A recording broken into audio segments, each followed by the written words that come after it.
को जो आरक्षण दिया जाए तो उसे वर्तमान में लागू आरक्षण के अतिरिक्त दिया जाए।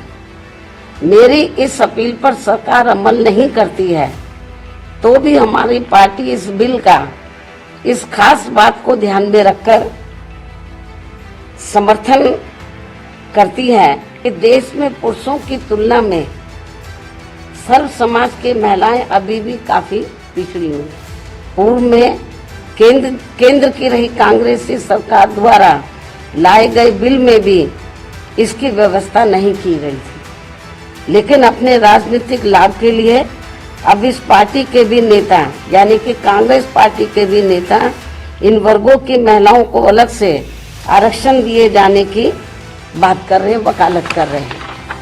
बसपा प्रमुख मायावती ने महिला आरक्षण विधेयक पर लगातार दूसरे दिन प्रेस कॉन्फ्रेंस करके अपनी अपनी प्रतिक्रिया दी है। को जो आरक्षण दिया जाए तो उसे वर्तमान में लागू आरक्षण के अतिरिक्त दिया जाए। मंगलवार को उन्होंने 33% के बजाय 50% आरक्षण देने की बात की थी, तो बुधवार को उन्होंने विधेयक लाने के पीछे बीजेपी की मंशा और नीयत पर सवाल उठा दिए। मायावती ने कहा कि विधेयक लाने के पीछे नीयत साफ नहीं है। यह आरक्षण देने की नीयत से नहीं लाया गया, इसे लागू होने में कई साल लग जाएंगे। मायावती ने कहा कि महिला आरक्षण विधेयक संसद के दोनों सदनों से तो पास हो जाएगा, लेकिन इसके बाद इसे लागू करने में कई साल लग जाएंगे। बिल पास होने के बाद देश में जनगणना कराई जाएगी, जिसमें काफी समय लगेगा। उन्होंने आरोप लगाया कि देश की भोली भाली महिलाओं को प्रलोभन दिया जा रहा है। कहा कि अभी आरक्षण लागू नहीं हो पाएगा। बसपा प्रमुख ने सरकार से विधेयक में से 2 प्रावधानों को हटाने की भी मांग की। उन्होंने कहा कि ऐसा प्रावधान लाना चाहिए कि जल्द आरक्षण लागू हो पाए। बीएसपी चीफ ने कहा कि परिसीमन में भी कई साल लग जाएंगे। इसके अलावा उन्होंने मांग करी कि महिला आरक्षण में ओबीसी महिलाओं को भी अलग से आरक्षण मिलना चाहिए। मायावती ने आगे कहा कि बीएसपी इस बिल के समर्थन में है। सरकार यदि बात नहीं मानती तो भी बिल का समर्थन करेंगे। हालांकि सच ये है कि बीजेपी और कांग्रेस आरक्षण नहीं देना चाहती है। उन्होंने कहा कि महिलाओं को आज तक जो भी अधिकार मिले हैं वो सब बाबा साहेब अम्बेडकर द्वारा संविधान में किए गए प्रावधानों की देन है। इसके अलावा हालांकि कांग्रेस ने इन प्रावधानों को पूरी तरह नहीं करने दिया। बाद में ये टुकड़ों में कुछ प्रावधान किए गए। को जो आरक्षण दिया जाए तो उसे वर्तमान में लागू आरक्षण के अतिरिक्त दिया जाए, यानी कि जो पहले से इनको एससी एसटी को जो आरक्षण मिल रहा है तो जो इनको 33% एससी एसटी की महिलाओं को जो आरक्षण देना है, तो अभी तक क्या इसमें व्यवस्था है कि जो पहले से इनको एससी एसटी को मिल रहा है तो उसमें से 33% इनको दिया जाए महिलाओं को, और उसको 33% में जो अब लाया जा रहा है, इंक्लूड किया जा रहा है, इससे हमारी पार्टी सहमत नहीं है।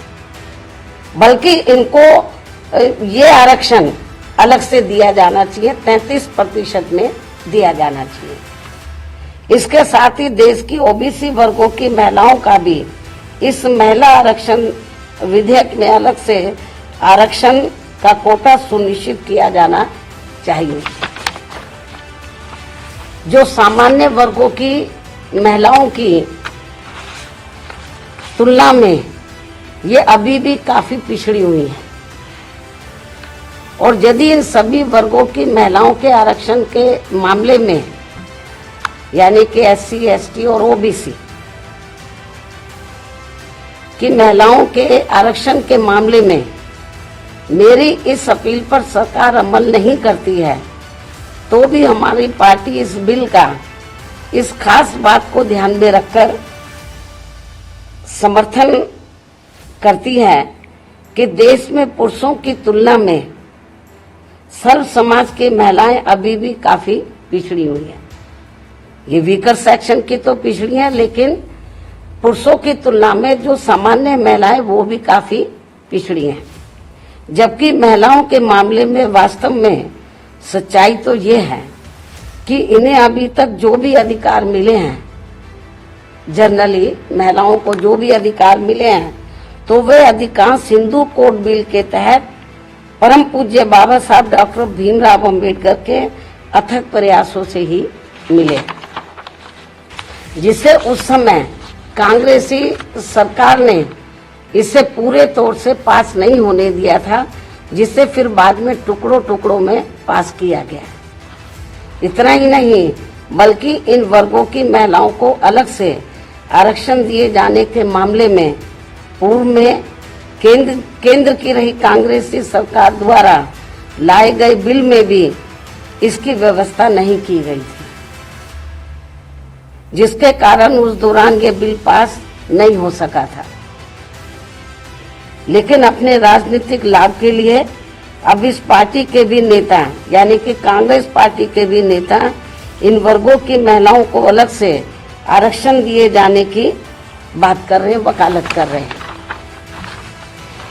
इससे साफ जाहिर है कि देश की महिलाओं को लोकसभा व राज्य विधानसभाओं में इनको आरक्षण देने के मामले में बीजेपी व कांग्रेस पार्टी एंड कंपनी के लोगों की पूरे तौर से नीयत साफ नहीं है और ये सभी पार्टियां इसकी आड़ में केवल इनका वोट हासिल करने के लिए अपने अपने स्वार्थ की राजनीति कर रही हैं और कुछ भी नहीं है।